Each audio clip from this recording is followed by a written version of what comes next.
नमस्कार दोस्तों, मेरा नाम अनुराग है और मैं एक शराबी हूँ। हाय अनुराग जी। आज प्रभु की कृपा है और आप सब भाइयों का साथ है और बड़े सुंदर ये कार्यक्रम है अल्कोहलिक्स एनोनिमस का, जिसकी मदद से और उस ऊंची शक्ति की ग्रेस के कारण, की कृपा के कारण आज के दिन मैंने शराब नहीं पी है। थोड़ा डेट में सौरभ जी आपने भी गलती की और मैंने भी नजरअंदाज किया। 15 मार्च 2022 वैसे तो हर रोज ही एक बर्थडे है, पर ये 1997 का है। तो जो आपने स्क्रीन पे दिया हुआ ना जी। तो नो इश्यूज, नो इश्यूज। तो यार, सबसे पहले मैं नए दोस्तों का, जो अभी कुछ कुछ दिन, एक एक दिन करके निकाल रहे हैं, कुछ आज पहली बार आए हैं, कुछ परिवार वाले यहाँ आए हैं, मैं उन सबका बहुत हार्दिक दिल से स्वागत करना चाहूंगा। और एक बात थोड़ा शेयर करना चाहूंगा कि इस जगह में जहां हम आज बैठे हैं और ये भाईचारा जो है अल्कोहलिक्स एनोनिमस का, और जो सुंदर कार्यक्रम है अल्कोहलिक्स एनोनिमस का, ये काम करता है बॉस। ये बिल्कुल काम करता है। एक प्रूफ मैं आपके सामने बैठा हूँ, और जितने भी मेंबर्स यहाँ हैं इस ग्रुप में, वो सब इस बात की आपको एक प्रूफ देते हैं कि ये जो कार्यक्रम है या जो फेलोशिप है, जो भाईचारा है, ये काम करता है। और हम सब यहाँ एक आधा चमत्कार नहीं है, ये जो किताब में भी हमारे लिखा हुआ है कि हम चमत्कार है होलसेल के हिसाब से चमत्कार। और वो चमत्कार कैसे होते हैं कि कुछ चीजों को हम फॉलो करें, कुछ बातें हम उसको मतलब लगाएं, उनके साथ बैठकर मतलब काम करें। कुछ थोड़ा सा एफर्ट करना पड़ेगा, बिना एफर्ट के हमें कुछ नहीं मिलता। दारू भी नहीं मिलती थी, उसके लिए भी थोड़ी मेहनत करके जाना पड़ता था। और अब हमें अगर बाहर जाना है तो अ, फिर उसके बाद हमें इस पे हिम्मत करेंगे और सब ठीक ठाक हो जाएगा। और ये सब ये कार्यक्रम का सबूत है कि यस, ये होता है यार। फेलोशिप की बात हो रही थी तो मैं अपनी स्टोरी शुरू करूंगा। कुछ मेरे को भी ये भाईचारा ना, जब मैं शराब पीता था मैं भाईचारा की तरफ बहुत अट्रैक्ट होता था। शुरुआत भी जब पहली बार हमने पी, वो उन लोगों के साथ पी जो मेरे दोस्त थे, और उन दोस्तों के साथ मस्ती करने के लिए हम लोगों ने शराब पहली बार जब टेस्ट किया, बड़ा अच्छा लगा, बड़ा अच्छा जॉली नेचर था।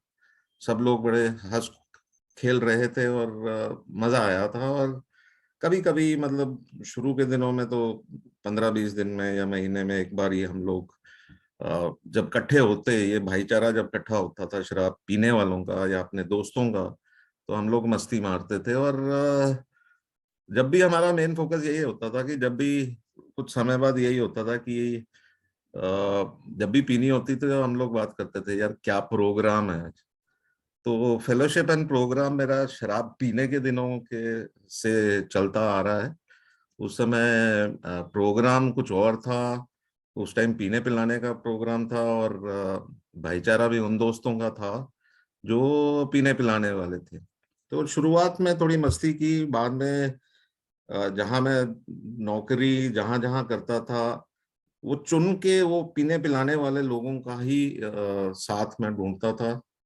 और यही होता था कि भाई जो पीने पिलाने वाले हों, इन दोस्तों के साथ बैठ के मस्ती हो। और सबका एक ही पर्पस होता था कि अ, खुल के थोड़ा दारू पिए और थोड़ा एंजॉय करें।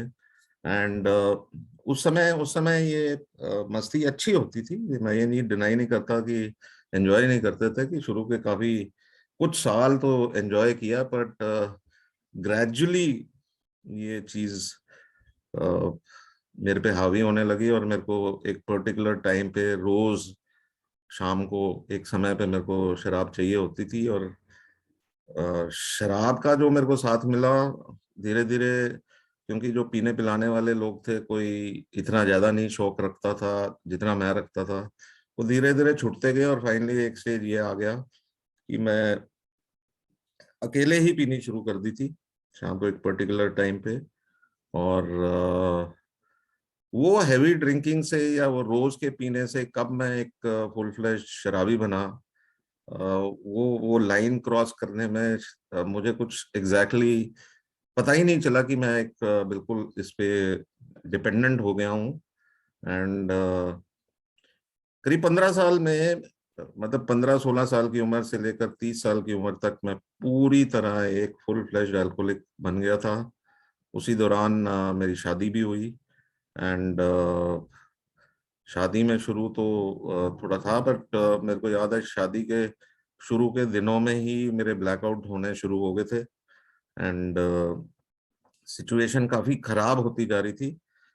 और वही वही सब कुछ मैं करता था जो मोस्टली हम लोग करते थे कि झूठ बोलना, बीवी के सामने कसम खा लेना, माँ बाप की कसमें खाना, और फिर दोबारा पी के आ जाना। और ये सारी हरकतें मैं बहुत काफी करता था। और साथ में पैसे नहीं होते थे तो वाइफ के पर्स में से निकाल लेता था, या मदर के।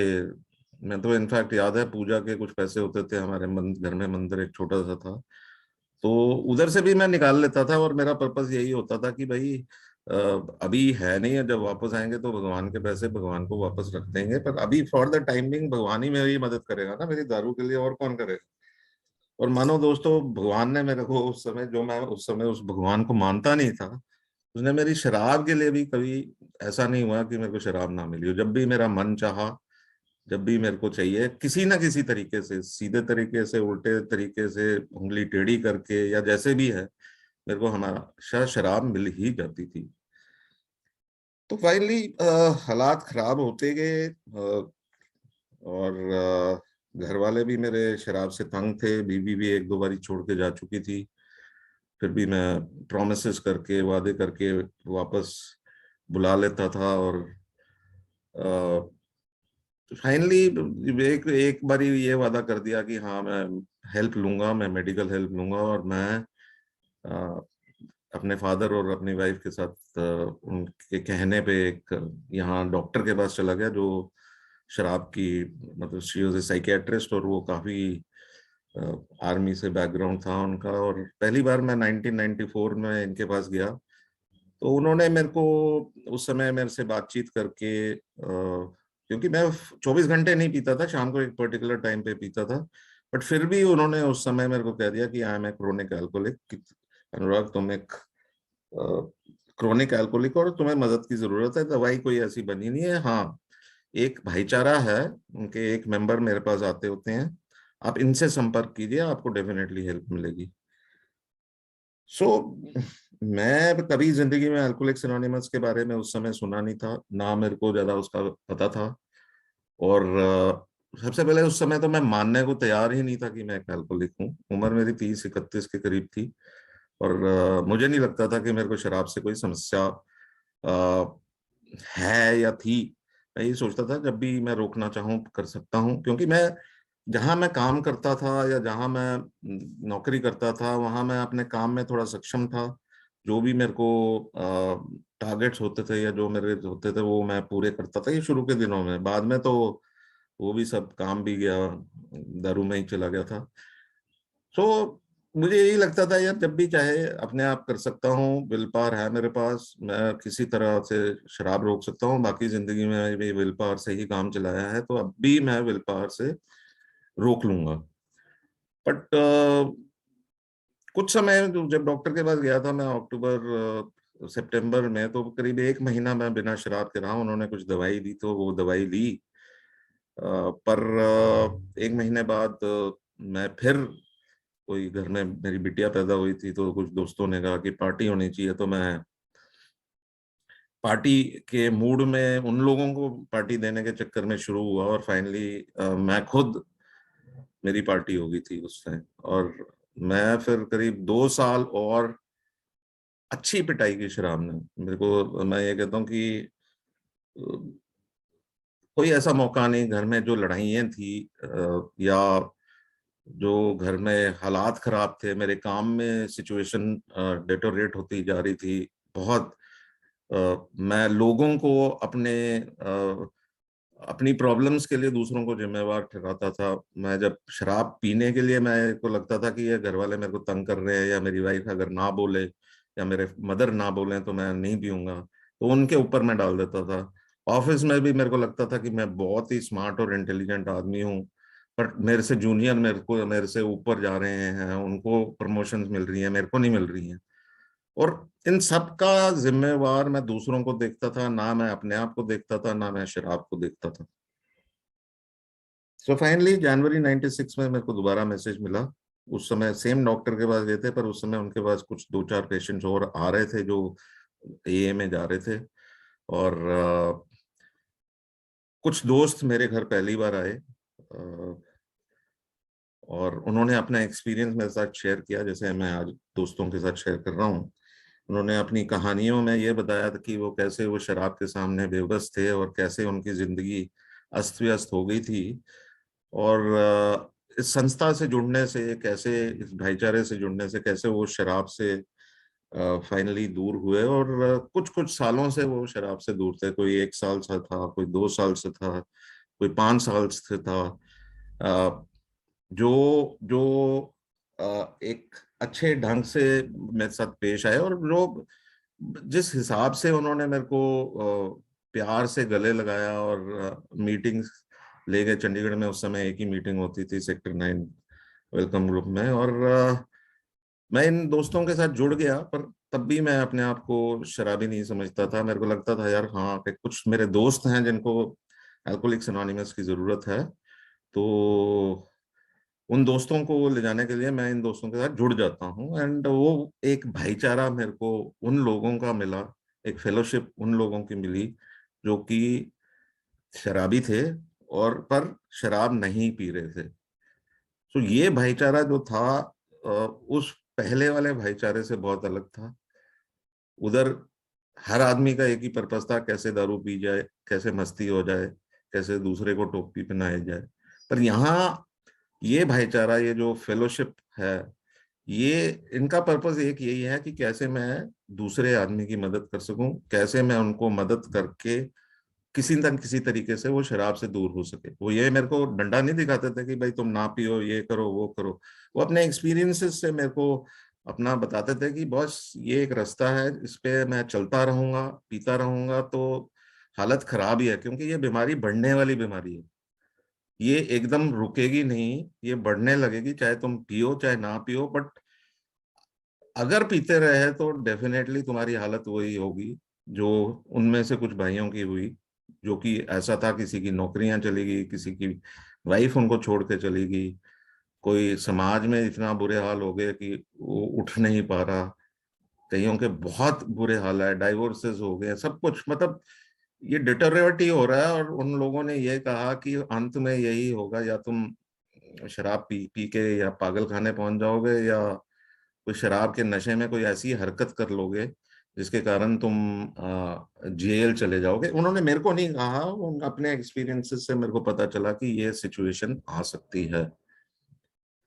दो मैं सिचुएशन से डरने वाला इसलिए नहीं था क्योंकि मेरा शराब का ऑब्सेशन बड़ा तेज था। एंड मीटिंग्स आता था, इन दोस्तों की बात सुनता था, मैं एक्सपेरिमेंट करता था ये प्रूव करने के लिए मैं आप जैसा नहीं हूँ। हर बारी एक्सपेरिमेंट करके हर बारी मार खाता था, और हर बारी यही होता था कि जीतती हमेशा शराब थी। तो यहाँ दोस्त बड़े चुन चुन के बातें करते थे। कोई कहता था यार तुम्हें पता तो है एलर्जी है तुम्हें शराब से, एक ड्रिंक पियोगे तो और पीते चले जाओगे। तो उन्होंने यही कहा कि भाई वो एग्जाम्पल देते हैं कि एक बिजली के प्लग में एक छोटा बच्चा कोई हाथ डाले, कोई समझदार बच्चा होगा तो वो दोबारा उस बिजली के प्लग के पास नहीं जाएगा क्योंकि वो करंट मारता है। पर मेरे जैसा शराबी रोज उस बिजली के प्लग के साथ खेलता है, उसके उसमें उंगली डालता है, और फिर सोचता है कि इस बारी करंट नहीं लगेगा या इस बारी कुछ और डिफरेंट होगा। बट फाइनली अगर मैं वो काम करूंगा तो वो प्लग में उंगली डालूंगा तो वो हालत होगी ही होगी। सो काफी समय, मतलब करीब 15 महीने लग गए मेरे को अल्कोहलिक्स एनोनिमस में आने के बाद। जनवरी से 96 से मार्च 97 तक ये एक्सपेरिमेंट्स करते रहना। कुछ कुछ दिन नहीं पीता था मैं, हफ्ता हफ्ता नहीं पीता था। फिर कुछ होता था कि यार आज एक लगा लो, मतलब वो जैसे हम सबके साथ ये होता है कि भाई इस बार ही ठीक है, इस बार ही शायद कंट्रोल में पीऊं। एक दो दिन शायद कंट्रोल में भी पी लेता था, पर फिर वही हालत हो जाती थी। तो मार्च 97 में मेरे को याद है जिस दिन मेरा लास्ट ड्रंक था, करीब आई थिंक 14 मार्च को ही था। उस दिन मैं 11 बजे दिन से शुरू हो गया था पीना, और रात तक पीता रहा। मुझे याद नहीं, मेरे को शुरुआत याद है कहाँ से शुरू किया था, घर कैसे पहुंचा मेरे को याद नहीं। मेरे मोटरसाइकिल के हेडलाइट टूटी हुई थी, लाइट्स टूटी हुई थी, मेरे बाजू पे चोट लगी थी, मेरे हेलमेट पे निशान लगा हुआ था। मुझे नहीं पता ये कैसा हुआ। तो फाइनली उस दिन, अगले दिन सुबह उठ के मीटिंग से जाता था और वहाँ की बातें भी सुनता था, और पता चलता था कि भाई स्टेप 1 क्या है, स्टेप 2 क्या है, और स्टेप 3 क्या है। तो उस दिन मैं अपने घुटने के बल खड़ा हुआ और हाथ ऊपर करके मैंने यही कहा कि बॉस, मेरे बस की बात रह नहीं गई, अब ये शराब भगवान तू ले ले, मतलब गॉड यू टेक ओवर, ये कहा मैंने उसको। और उस समय ना मेरे को भगवान का विश्वास था, ना कुछ था, पर दोस्तों को मीटिंग में आकर शेयर करते हुए देखता था कि भगवान की बात करते हैं, तो मेरे को लगता था यार उन दोस्तों पे काम करेगा तो मेरे पे भी काम जरूर करेगा। तो उस दिन मेरा शराब पीने का ऑब्सेशन उठता रहा और ग्रेजुअली खत्म हुआ, और 15 मार्च 1997 को मैं अपना सोब्राइटी डे मानता हूँ। एंड मुझे मुझे मीटिंग्स में पहले करता था, उससे पहले इनफैक्ट मेरा ग्रुप जो शुरू हुआ था, मैं शराब पी रहा था, हमारा होम ग्रुप पंचकुला में, तो मेरे साथ एक और मेंबर थे, तो हम दोनों ने मिलके शुरू किया था, पर उस समय मैं शराब पीता था।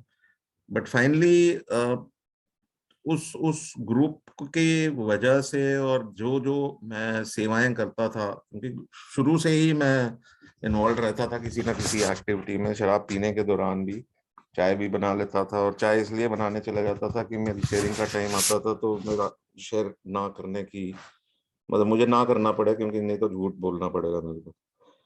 तो फाइनली अल्कोहलिक्स एनोनिमस में आके मैं बिल्कुल ही कूद पड़ा।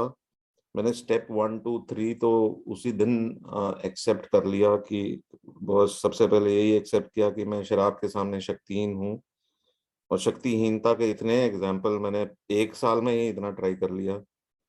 उसके बाद शराब पीने के कारण मेरी जिंदगी अस्त व्यस्त है। जो अस्त व्यस्तता थी वो मेरे रिलेशनशिप में गड़बड़ थी, जहां मैं काम करता था वो अस्त व्यस्त थी, पैसे का बुरा हाल था, सोसाइटी में लोगों, सारी दुनिया कहती थी कि मैं शराबी हूं, और मेरे को लगता था किसी को पता नहीं है कि मैं शराब पीता हूँ। एंड हर तरफ से बैंड बजा हुआ था। सो मैंने फाइनली एक्सेप्ट किया कि मैं एक शराबी हूँ और मेरी जिंदगी अस्त व्यस्त है। मुझे सेकेंड स्टेप में थोड़ा समय लगा उस ऊंची शक्ति के बारे में मानने के लिए, बट फिर भी एक विश्वास पैदा हुआ कि एक कोई शक्ति है जो मेरे को ठीक कर सकती है। और वो शक्ति, मेरे को ये ग्रुप ही लगता था, भगवान पे तो इतना ज्यादा था नहीं उस समय, ये ग्रुप ही मेरे से ज्यादा ताकतवर था। मुझे लगता था एक शक्ति है जो मेरे से ज्यादा ताकतवर है, वो मेरी ये ग्रुप है। और ये लोग अगर ठीक हो सकते हैं तो ये ग्रुप मेरे ऊपर भी मेरी भी मदद कर सकता है शराब से दूर होने के। फिर एक निश्चय लिया, एक डिसीजन लिया अपने आप को और अपने विचारों को इस शक्ति के हवाले करने के, ग्रुप के हवाले करने के लिए। एंड वो किया, और ये मेरा स्टेप 1 2 3 जिसके कारण मैंने मेरा ऑब्सेशन शराब से उठा, और फिर पूरी तरह मैं अल्कोहलिक्स एनोनिमस में कूद गया। कूदने का मतलब यह है कि मैं मीटिंग्स, मेरी मतलब हफ्ते में 4 5 मीटिंग्स होती थी। पंचकुला जहाँ मैं रहता हूँ वहाँ 2, चंडीगढ़ में 2, अ, जो भी हम करते थे, मीटिंग्स होती थी, मैं कहीं ना कहीं हर सेवा, क्योंकि जब मेरा ग्रुप, जो हमारा होम ग्रुप था, उसके जो मेरे साथ वाले को फाउंडर थे उनका ट्रांसफर हो गया था किसी दूसरे शहर में, तो ग्रुप चलाने की और ग्रुप को मतलब चलाए रखने की जिम्मेवारी मेरे पे आ गई, और मैं पूरी शिद्दता से वो ग्रुप को चलाने की कोशिश करता। शुरू में सेक्रेटरी भी होता था, चाय भी मैं बनाता था, ट्रेजरर भी मैं था, और कुछ लोग आते रहते थे, उनके पास 12 स्टेपिंग भी हम लोग करने चले जाते थे, और काफी काफी मस्ती करते थे। कुछ दोस्त हमारे चंडीगढ़ में एक हैं, उनकी फैक्ट्री में जाकर हम लोग समय बिताते थे। एक दूसरे की कंपनी जो भाईचारा था उसमें पूरी तरह इन्वॉल्व रहते थे, और कोई ना कोई प्रोजेक्ट में हमेशा लगे रहते थे, किसी ना किसी तरीके से या तो कोई नया ग्रुप खोलने में मदद करते थे, या कुछ नए मेंबर्स को किसी ना किसी तरीके से सपोर्ट देते थे कि वो मीटिंग आ जाए। किसी को मीटिंग लेके जाते थे, लोगों को हम डिटॉक्सिफाई करने के लिए भी कोशिश करते थे, क्योंकि हम डॉक्टर नहीं थे, पर भी ये लगा था कि अब दुनिया के सारे शराबियों को हम ठीक करेंगे। ये एक दिमाग में भ्रम था कि हम दूसरों को ठीक कर सकते हैं, बट ये नहीं पता मेरा काम एज एन ए मेंबर या एक रिकवर्ड अल्कोहलिक की तरह सिर्फ ये है कि मैं संदेश दे सकता हूँ, इस भाईचारे का संदेश दे सकता हूँ, इस प्रोग्राम का संदेश दे सकता हूँ। करने वाले ठीक करना या नहीं करना वो ऊपर वाले के हाथ में ही है। मैं इसमें मेरा योगदान यही है कि मैं उस ऊपर वाले का एक क्या कहते हैं, एक पोस्टमैन हूँ या एक मैसेंजर हूँ। तो दोस्तों शुरू के कुछ साल तो सर्विसेज में काफी निकले, काफी मैं इन्वॉल्व रहा सेवा में, दोस्तों के साथ समय समय बिताने में, जहाँ भी कोई मदद के लिए बुलाते थे हम लोग कोशिश करते थे वहां पहुंचने की, और उनके साथ सपोर्ट भी पूरा देने की कोशिश करते थे, क्योंकि मैंने देखा है कि जो हम लोग इसमें से गुजरे हैं, और हम ही एक दूसरे को समझ सकते हैं। जो जो पेन या जो दर्द एक शराबी आदमी को है, वो दूसरा शराबी आदमी ही समझ सकता है। जो अर्ज, जो घंटी बजती है शराब की, वो मैं ही समझ सकता हूँ। किसी जो अन्य जो आदमी इसमें से गुजर रहा है, उसको तड़पता हुआ देखता हूँ शराब का, तो मैं समझ सकता हूँ, क्योंकि मैं भी इसमें से गुजरा हूँ। सो फाइनली कुछ साल निकल गए, और करीब शुरू के 14-15 साल मैं स्टेप 1 2 3 पे ही रहा, और सीधा 12वें कदम पे मेरा यही रहता था, मैसेज पास करो, प्रोग्राम करो, कन्वेंशंस ऑर्गेनाइज करो। अ, सेवाओं में पूरा था, स्ट्रक्चर्ड सर्विस में मैंने अपने आप को अपना योगदान दिया था। एंड फाइनली 14-15 साल बाद मैं कुछ स्टेप वर्कशॉप्स अटेंड कर रहा था, और बिग बुक स्टडी थी, 1 2 2 साल लगातार मैंने की, और ऑन द होल मेरे को लगता था मेरी लाइफ ठीक है। शुरू में मैंने बाकी कदमों पे इतना ज्यादा फोकस इसलिए नहीं किया, क्योंकि मेरे को लगता है शायद मैंने जिंदगी में इतने कुकर्म किए नहीं है, ना मैंने लोगों के पैसे मारे, ना मैं कोई और हरकतें इस टाइप की जिसके लिए मेरे को अपनी इन्वेंटरी बनाने की जरूरत है। मेरे को ये फीलिंग थी। बट करीब 13-14 साल बाद मेरे घर वालों ने भी ऑब्जर्व किया, और मेरे को भी लगा यार शराब ही दूर है, बाकी मेरी पर्सनालिटी में कोई खास बदलाव नहीं है। मैं जब मैं ए में रहता हूँ तो बड़ा खुश रहता हूँ, दोस्तों के साथ रहता हूँ, बड़ी हो हल्ला होती है, पर जब घर आता हूँ तो मैं बड़ा मतलब खाने को पड़ता हूँ सबको, मैं बड़ा दुखी रहता हूँ, मेरे को मतलब इरिटेटेड रहता हूँ, ये सब फीलिंग्स है। कभी गुस्सा आ जाए तो पूरा गुस्सा करता हूँ, गाल उस शुरू शुरू के सालों में तो मैं प्लेटें भी उठा के मारता था नीचे तोड़ने के लिए, क्योंकि मेरे से हिसाब से चीजें नहीं चल रही थी। तो सो फाइनली वहाँ जब वो वर्कशॉप्स में सुना, और ग्रेजुअली स्पॉन्सर था, पर स्पॉन्सर को बहुत कम मैं बातचीत भी करता था उनसे, और जब भी करता था वो तो एक ही बात कहते थे कि भाई ये स्टेप्स को अप्लाई कर लो।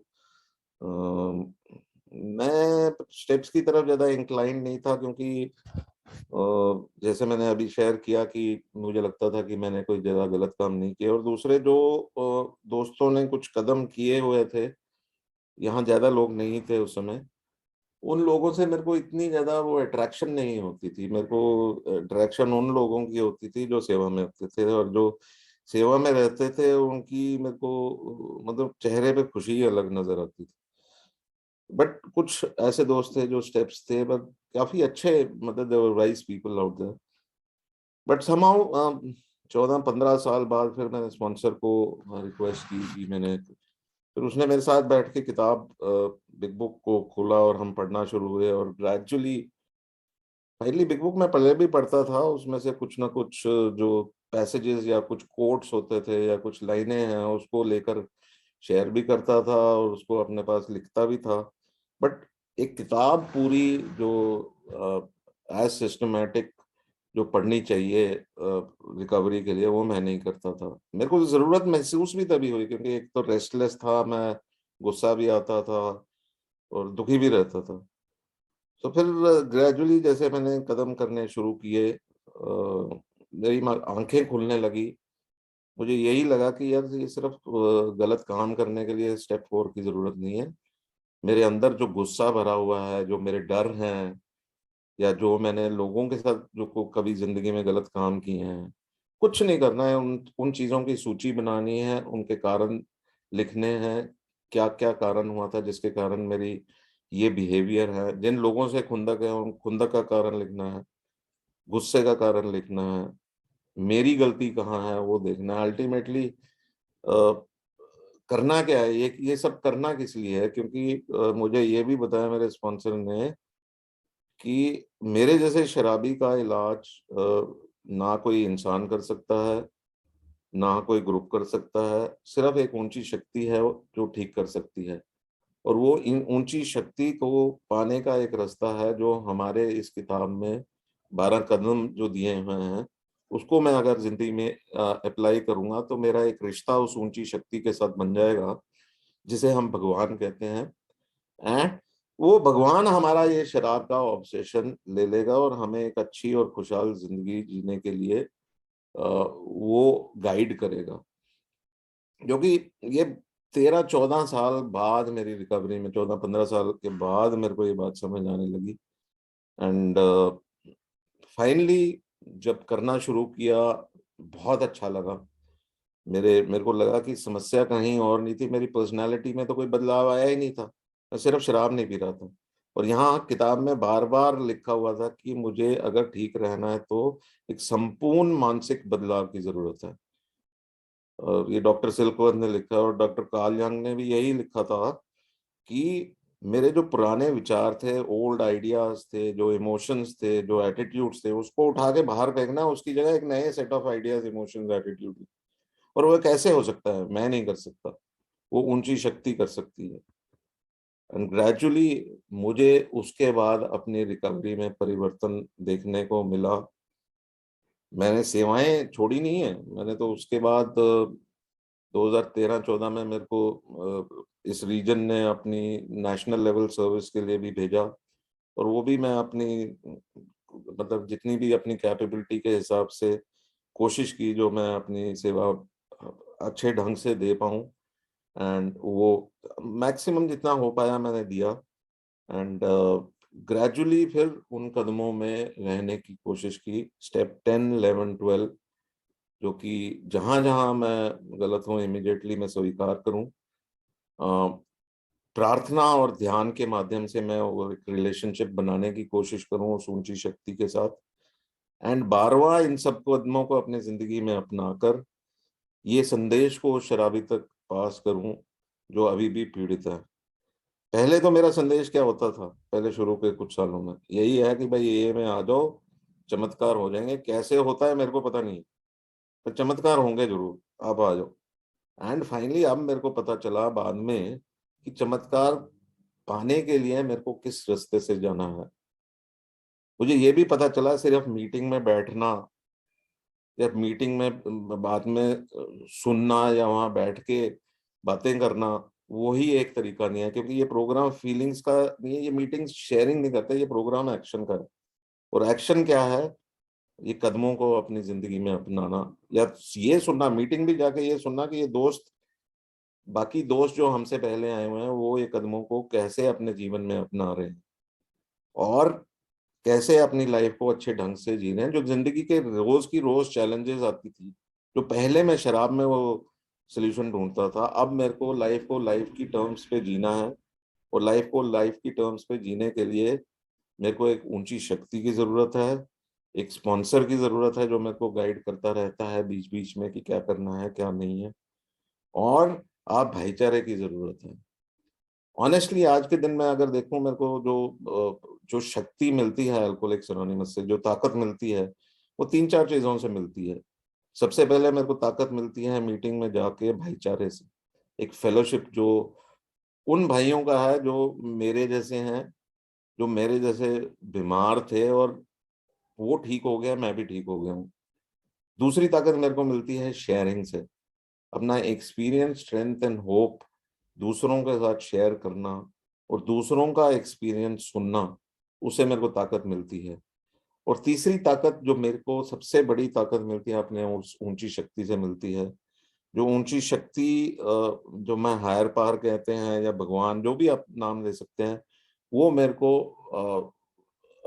वो एक ताकत दे रहा है। वो आज मेरा मतलब लाइफ का, हम किताब में भी पढ़ते हैं ना हाउ इट वर्क्स में, कि वो आज मेरी जिंदगी का डायरेक्टर है और मैं एक एक्टर हूँ। वो प्रिंसिपल है, मैं एजेंट हूँ। वो मतलब एम्प्लॉयर है और मैं एक नौकर हूँ। और वो मेरे सारे काम करेगा प्रोवाइडेड मैं उसका काम करूँ। और उसका काम क्या है? उसका काम ये है कि मैं अपने से बाहर निकलूं, अपनी ईगो को साइड पर रखूं, सेल्फिशनेस से बाहर निकलूं और दूसरों की मदद करूं। दूसरों की मदद सिर्फ शराबियों की नहीं, बाकी लोगों की भी। परिवार में मदद करूं, माँ बाप की मदद करूं, अपने समाज में मदद करूं। और फाइनली मेरे को तो ये प्रोग्राम इतना अच्छा है कि ये बीमारी इतनी फैली हुई है कि मैं शराबियों की बेहिचक मदद कर सकता हूँ। एंड आज मैं आई एम रियली वेरी हैप्पी कि मेरा रिलेशनशिप, अब मैं ये नहीं कह सकता हूँ कि मैंने भगवान को देखा है या है, पर मैं महसूस करता हूँ अपने डे टू डे एक्टिविटीज में। मैं रोज जो बेसिक्स मैं आज फॉलो कर रहा हूँ, जो स्टिक टू द बेसिक्स, जो इतने साल, साल ही कह सकते हैं, इतने साल बाद मुझे गारंटी नहीं है कि अगर मैं आगे ये काम करना छोड़ दूं तो मैं सोबर रहूंगा। मैं सोबर तभी रहूंगा अगर मैं ये बेसिक्स को फॉलो करता रहूंगा। और बेसिक्स क्या है? अलग अलग तरीके से अलग अलग लोगों ने कहा है। Doctor Bob and good old timers में उन्होंने लिखा था कि trust God, clean house and help others. भगवान पे विश्वास रखो, अपनी क्लीन हाउस, क्लीन हाउस मतलब अपनी इन्वेंट्री लो, स्टेप्स करो, और हेल्प अदर्स, दूसरों के साथ काम करो। ये तीन बेसिक्स हैं। प्लस उसको और ठीक रखने के लिए मुझे लिटरेचर पढ़ना पड़ता है। मैं किताब पढ़ता हूँ, मैं सुबह उठ के डेली रिफ्लेक्शन करता हूँ, तीन चार और नॉन ए की स्पिरिचुअल आध्यात्मिक किताबें पढ़ता हूँ, और दूर रहता हूँ शराब से। आज की डेट में थोड़ी because of Covid and all मेरी कुछ मीटिंग्स थोड़ी कम हो गई हैं, बट जब भी कहीं मेरे को मौका मिलता है मैसेज को पास करने का, मैं कोशिश करता हूँ ये मैसेज को आगे पास करूँ। एंड यही यही मैं कर सकता हूँ। मैंने किसी को ठीक नहीं कर सकता, मैं किसी का भगवान नहीं बन सकता। जहाँ मैं जो स्पॉन्सर बन के मैं लोगों की ये मदद कर सकता हूँ कि जो जिस रास्ते पे मैं चला हूँ उसके बारे में शेयर करूँ, वो भी अगर दोस्त उस रास्ते पे चलेगा तो वो भी ठीक ढंग से शराब से दूर रह सकता है। जो सबसे इम्पोर्टेंट चीज जो मैंने सीखी है वो है कि इन कमरों से जुड़े रहना, और कमरों से सिर्फ जुड़ रहकर मीटिंग में आके सुनना या शेयर करना नहीं है। इसमें आकर वो किताब को उठा के पढ़ना, अपने एक स्पॉन्सर लेकर, और उनके साथ बैठ के ये कदम करना। क्योंकि अल्टीमेटली ये कदमों में ही हमारा बेड़ा पार कर देगा, और सिर्फ मीटिंग्स नहीं करेगा। शायद हम लोग शराब नहीं पी रहे हैं कुछ सालों से सिर्फ मीटिंग अटेंड कर करके, बट अगर मेरे को एक अच्छी खुशहाल जिंदगी जीनी है, लोग जिंदगी को जिंदगी की शर्तों पे जीना है, तो मेरे को घुसना पड़ेगा प्रोग्राम में। और प्रोग्राम यहाँ 12 कदमों का है। हमारे पास 12 परंपराएं भी हैं, जो कि वो भी एक बहुत ही खूबसूरत प्रिंसिपल्स हैं, जो दूसरों के साथ रिलेशनशिप्स बनाए रखने के लिए अपने परिवार में जहाँ हम काम करते हैं, या अल्कोहलिक्स एनोनिमस की मीटिंग्स में ही, वो बहुत ही मतलब मदद करेंगे हमें। एंड सिमिलरली ये 12 जो कॉन्सेप्ट्स हैं वो सेवाओं को हम अच्छे ढंग से कैसे करें वो डेफिनेटली हेल्प करते हैं।